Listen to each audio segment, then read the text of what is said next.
po si Julian Gizape from BEd 101. And para po sa video ito ngayon ay para sa aking Phildies project at ang aking pong i-report ay aking pong i-interview is ang malapit ko pong kaibigan ni si Miss Andrea Tapit.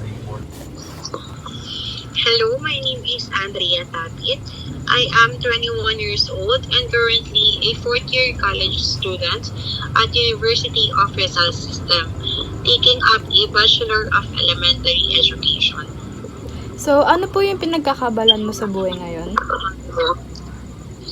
Isa po akong working student na nag-work po as ESL agent kung saan nagtuturo ako ng mga bata na may edad 3 to 10 years old sa Korea and minsan mga bata din dito sa bansa as their private teacher.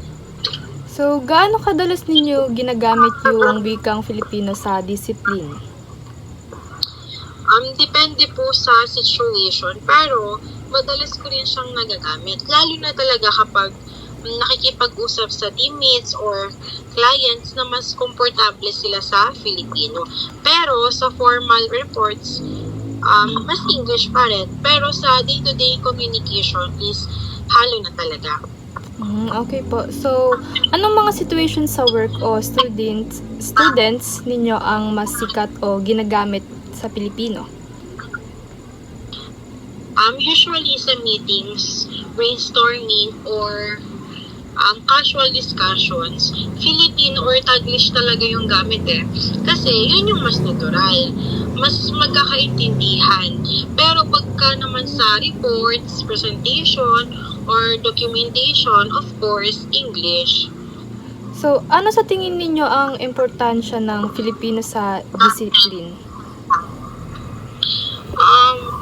For me, mahalaga siya kasi mas napapadali yung communication lalo na kapag ang kausap ko is pareho kami Filipino. Nakakatulong din siya para mas maintindihan ng mas madaming tao yung ginagawa namin, hindi lang yung sanay sa English. So, mayroon ba kayong mga hirap o hamon kapag gumagamit ng Filipino sa trabaho? Of course. Minsan, nahihirapan kapag may mga technical terms na walang direct translation sa Filipino. Kaya minsan, napapataglish na lang para talagang mas clear. Okay. So, may mga technical terms o terminology ba sa Filipino na gamit ninyo sa araw-araw ninyo? Meron, pero hindi ganun kadami kadalasan English pa rin yung terms. Tapos, in-explain na lang sa Filipino kung kailangan para talagang magkaintindihan or maintindihan. Okay, maraming salamat po. So, ang last question ko is, nakakatulong ba ang Filipino sa pakikipag-usap o pakikipag-collaborate sa teammates mo or sa clients? Oo naman, malaking tulong siya kasi mas nagiging comfortable yung usapan Of course, mas open yung tao na mag-share ng ideas para mas may connection din talaga. Okay. So, yun lamang po at maraming salamat, Miss Tapit, sa inyong pakikipag-cooperate sa aking report. Maraming salamat po.